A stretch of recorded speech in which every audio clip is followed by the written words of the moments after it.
Good evening, students. Today we'll see the current affairs analysis dated from 11th Feb 2026. The first article related to the removal of speaker. So, speaker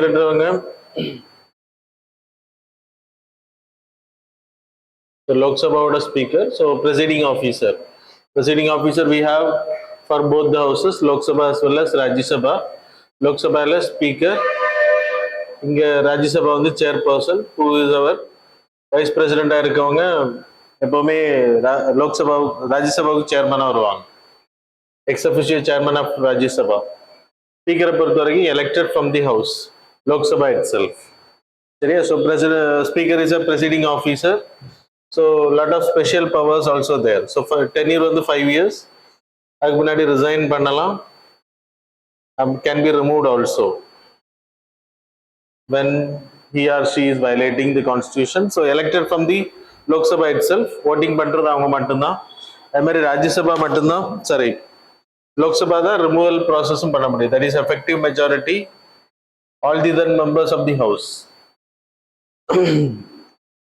We'll see the articles related to Lok Sabha. The article 33 talks about election of the speaker. Speaker oda election process சொல்லுது. And then article 94 it talks about vacations, that is resignation as சொன்னல 94 B 94 class C it's talk about removal process. 94A he can be removed from the office ceases to be a Lok Sabha member இருக்கும்போது, Lok Sabha member அவங்க loose பண்ணும்போது can ceases to exist.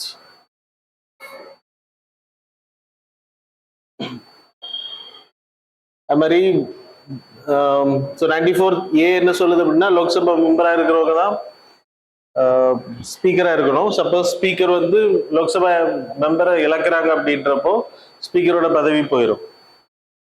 when he or she loses the Lok Sabha speaker, so Lok Sabha membership. 94 class B resignation பண்றது சொல்லுது. யாருக்கிட்ட resignation கொடுப்பாங்க? Deputy speaker. அது மாதிரி 94 class C it talks about removal process. Lok Sabha by a resolution. Lok Sabha by resolution they can remove the speaker. So resolution la it needs to be passed by effective majority, that is all the then members of the house present in voting. Effective majority present in voting la irukum. That's a condition. சரியா? The rule it was not mentioned in the constitution, it's mentioned in the rules and procedures of Lok Sabha itself. சரியா? The next இப்போ நியூஸ்ல வந்ததுக்கான reason என்ன அப்படின்னா, இப்போ லோக்சபா ஸ்பீக்கரை வந்து removal பண்றதுக்கு அப்போசிஷன் எம்பிஸ் வந்து நோட்டீஸ் கொடுத்துருக்காங்க. So notices given before 14 days of like prayer notice கொடுக்கணும். 14 days இதை இனிஷியேட் பண்றது முன்னாடி. தென் த ப்ரெசைடிங் ஆஃபீஸர் வெதர் ஸ்பீக்கராக இருக்கிறவங்க யார் மேலே கொடுக்கப்படுதோ அவங்க வந்து ஸ்பீக்கராக கண்டினியூ பண்ண முடியாது. அப்போ அந்த நடவடிக்கை நடக்கும்போது other presiding officer will be there. The presiding officer whether he can accept or reject it. Accept பண்ணப்பட்ட the resolution will take place. Just a minute. மெம்பர்ஸோட சப்போர்ட் இருக்கணும். இதை இனிஷியேட் பண்றது 14 days ப்ரேயர் நோட்டீஸ் கொடுக்கறதுக்கு முன்னாடி 50 மெம்பர்ஸ் வந்து support பண்ணணும். த ரெசல்யூஷனை needs to be given. அதுக்கு பிறகு if it is accepted by the presiding officer, then 10 days there will be a debate. The dates, the arguments will take place. Speaker can defend அவர் அங்க present ஆகலாம். And the resolution for put for voting. votingல even எந்த member மேல நீங்க initiate பண்றீங்களோ அந்த மெம்பரை vote பண்ணலாம். That is speaker is a part of Lok Sabha. அப்போ அவர் Lok Sabha மெம்பரா he can cast his vote. So ஸ்பீக்கரா இருக்கும்போது whether he can cast his vote, no voting, casting voting. சரியா? So when there is a tie he can vote, otherwise no. So இங்க resolution casting vote கிடையாது, but speaker removal process நடக்கும்போது he can vote. சரியா? ஏன்னா he is a member of Lok Sabha. So இது வரைக்கும் யார் யாரை பண்ணியிருக்காங்கன்ற நோட்ஸ்ல போட்டு you can study. சரி, the next article related to the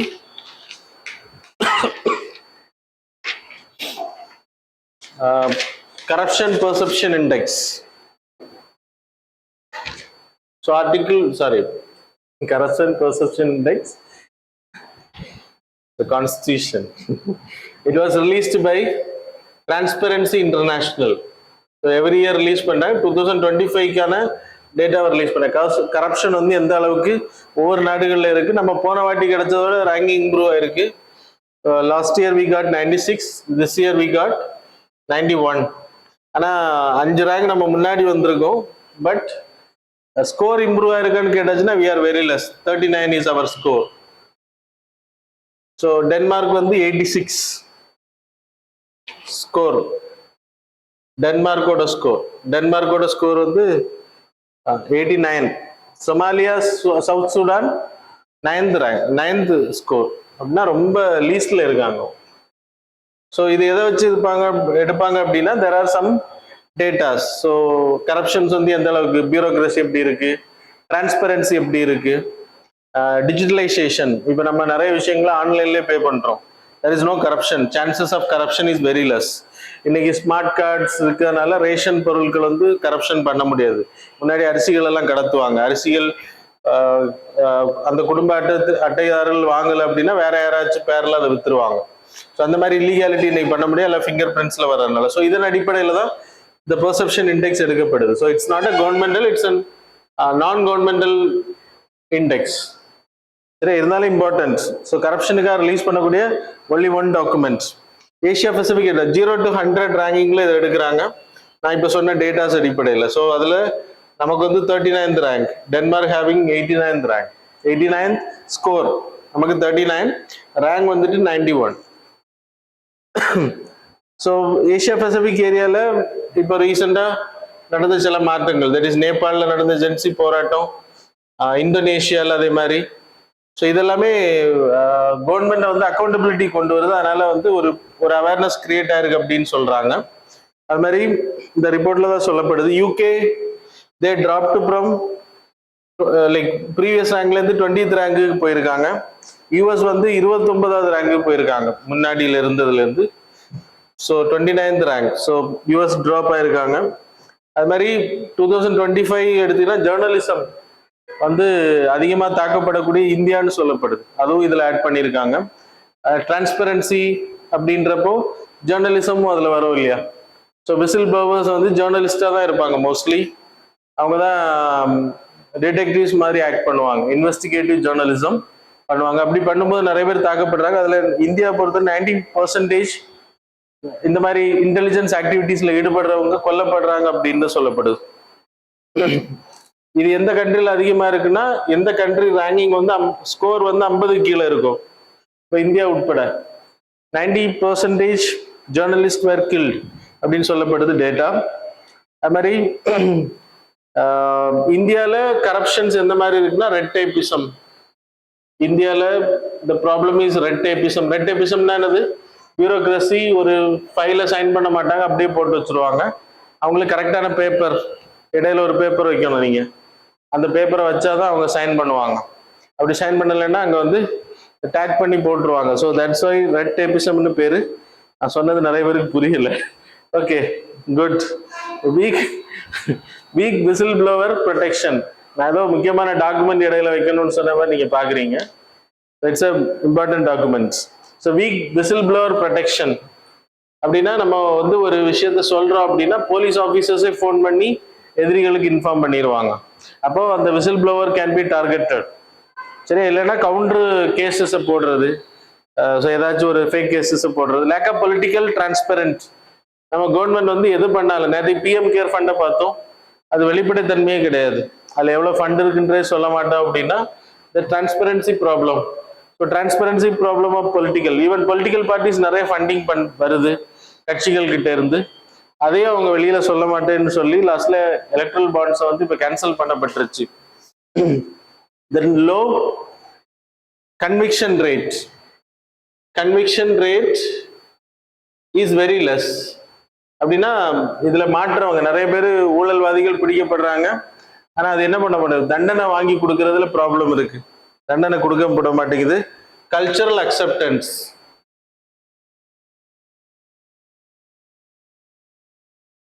so இது வந்து நம்மளும் இன்னைக்கு அதை ஏத்துக்கிட்டு இருக்கோம் இந்தியன்ஸ். இப்போ சொமாலியா போன்ற நாடுகள்ல நீங்க எந்த ஒரு விஷயத்தையும் கரப்ஷன் இல்லாம வாங்க முடியாது, 9th ஸ்கோர்ல இருக்காங்க. அதே மாதிரி இந்தியாலையும் ஒரு ஆபீசருக்கு இவ்வளவு ரூபா கொடுத்ததான் நடக்கும் அப்படின்ற ஒரு நிலைமைக்கு நம்மளும் போயிட்டோம். அதெல்லாம் மாறணும் அப்படின்றது இந்த ஆர்டிகிளோட explanation. The next article, IT rules, that is a synthetic media. There is an IT Act 2000 we introduced information and technology. ஏன்னா அன்னைக்கு லைக் ஐடி இண்டஸ்ட்ரியோட பூமிங் இருந்துச்சு. அதுக்கப்புறம் ஃபேஸ்புக், வாட்ஸ்அப், ஆர்குட், இந்த மாதிரி நிறைய சோஷியல் மீடியா பிளாட்ஃபார்ம்ஸ் வர ஆரம்பிச்சது. இன்னைக்கு அது அதிகமாக இருக்கு. ஸோ அதில் ஃபேக் கண்டென்ட்ஸ் போடுறாங்க இல்லையா, இந்த ஃபேக் கண்டென்ட்ஸ் போடுறதுல there is a safe haven, safe ஹார்பர்னு பேரு. சேஃப் ஹார்பர் அப்படின்னா இப்போ இன்ஸ்டாகிராம்ல ஒரு கண்டென்ட் போகுது அப்படின்னா they will not remove it. ஏன்னா ஹியூஜ் மெம்பர்ஸ், கோடிக்கணக்கான மெம்பர்ஸ் வந்து யூஸ் பண்றாங்க. இப்போ ஒரு டெரரிஸ்ட் வந்து ஒரு ரெக்ரூட்மெண்ட் போடுறாரு அப்படின்னா டெரரிஸ்ட் ஆக்டிவிட்டீஸுக்கு Instagram will tell how I know that. So huge population is posting. அப்போ அதை நீங்கள் கம்ப்ளைண்ட் பண்ணணும், கம்ப்ளைண்ட் பண்ணால் we will check it and we will remove it. So அந்த ஒரு ஆக்ஷன். இப்போ இன்ஸ்டாகிராம் மேலே நீங்கள் கேஸ் எடுக்க முடியாது. ஆனால் Instagram is used for, might be, I don't know about that. Social media platforms are used for terrorist recruitment, suicide bombs. இந்த இதுக்கெல்லாம் அவங்கள இது பண்றாங்க.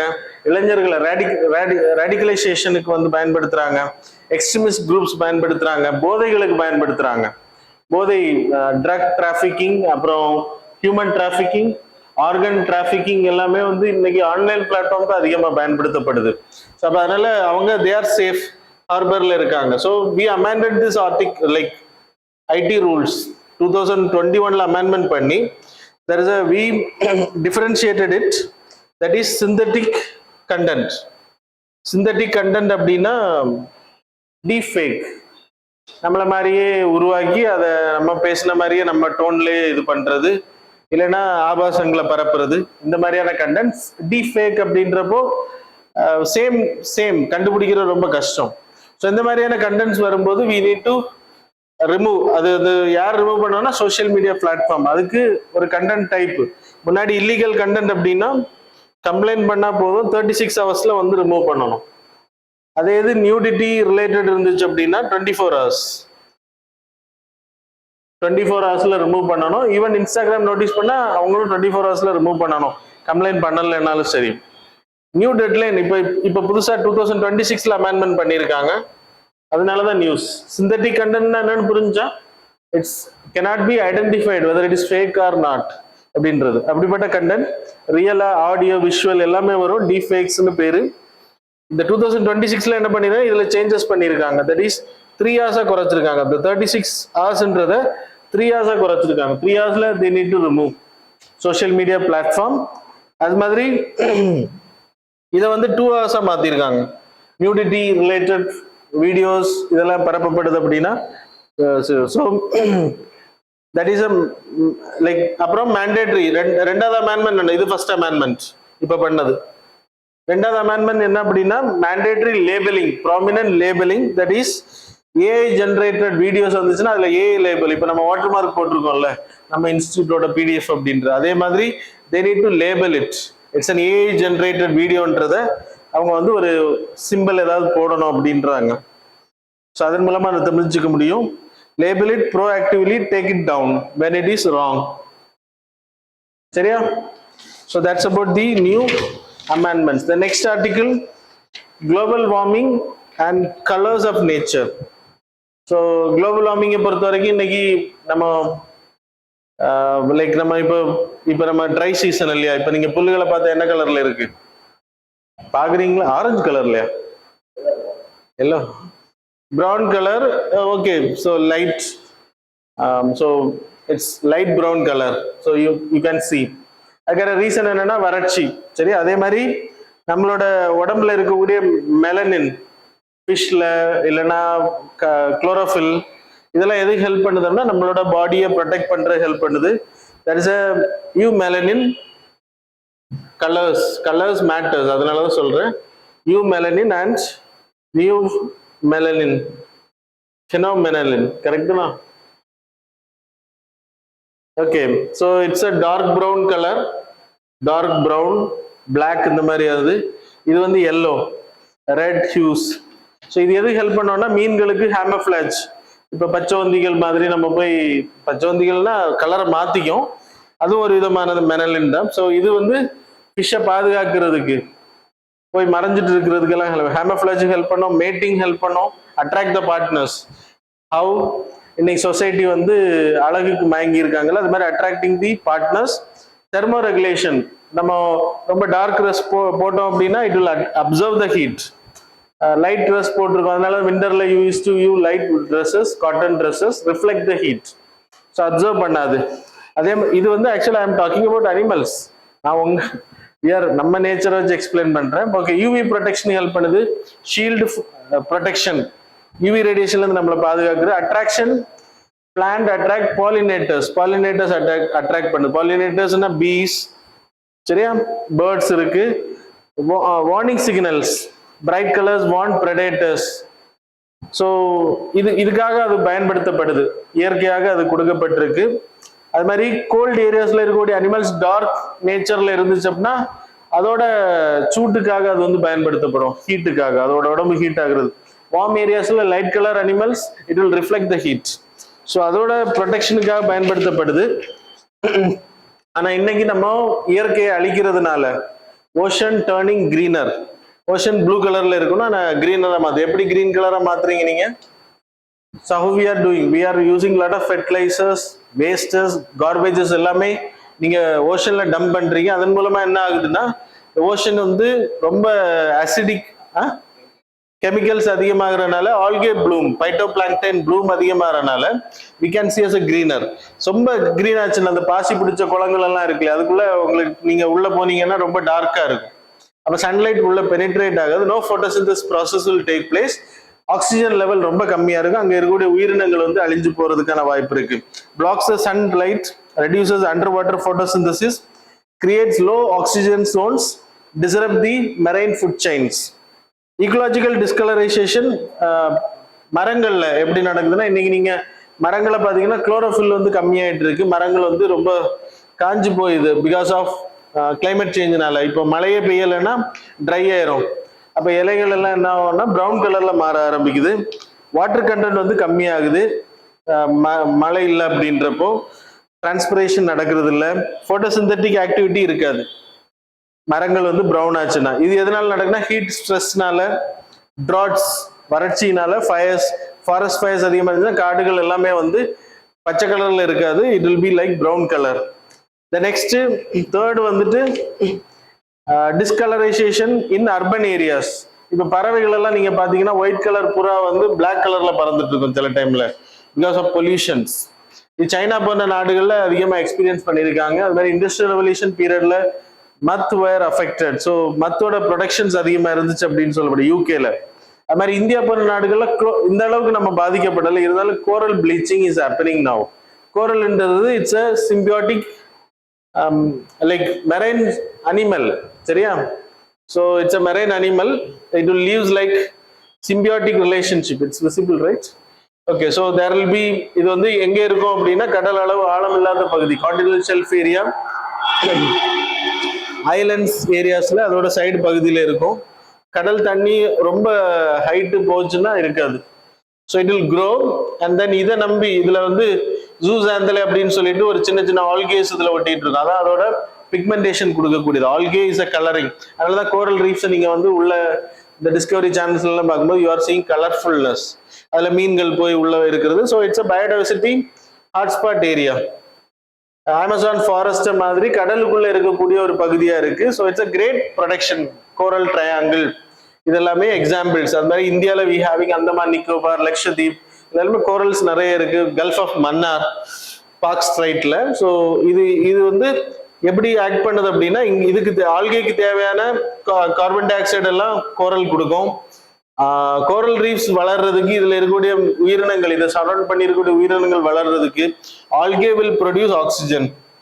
ஸோ சிம்பியாட்டிக் ரிலேஷன்ஸ், நியூட்ரியன்ஸ் எல்லாமே இது கொடுக்கும். ஸோ அதன் மூலமா ரெண்டு பேரும் மாறி மாறி, இப்போ இதுல ஏதோ ஒன்னா அஃபெக்ட் ஆக கூட, இப்போ கோரல் ரீஃப் இறந்து போனா ஆல்கேயால சர்வே பண்ண முடியாது. சூசாந்தலேன்னு பேர் அந்த ஆல்கே பேரு.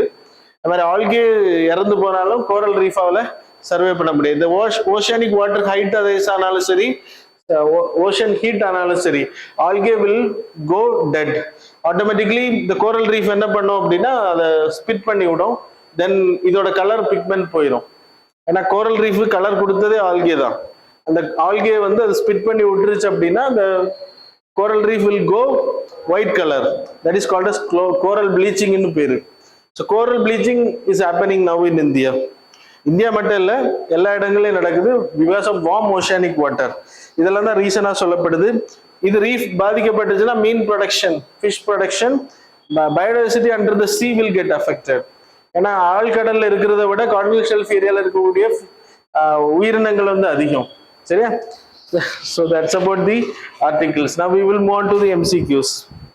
Question number 1.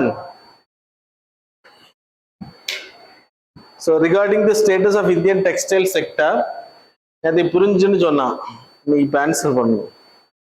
Okay. Statement number 1, India is the world's top producer of jute. Statement number 2, it is the third largest source of silk and cotton globally. Statement number 3, India is the world's largest exporter of technical textiles. Which of the statements given above is correct? Options are A 2 and 3 only, B 1, 2 and 3 only, C 1 only, D 3 only. Question number 2, with reference to the Kimberley process. So display agda. Okay, so Kimberley process, consider the following statement. Statement number 1, it is a tripartite initiative involving governments, the diamond industry and civil society. Statement number 2, it was established to prevent the trade in diamonds used to finance rebel movements. The rebel movements against legitimate governments. Statement number 3, it functions under the direct supervision of UNSC.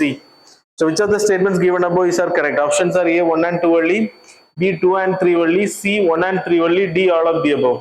Question number 3, consider the following statement.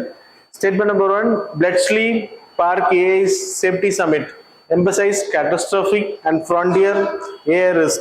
Statement number 2, the Seoul Summit expanded the agenda to include innovation and inclusivity. Statement number 3, the Paris AI Action Summit focused mainly on drafting a binding global AI treaty.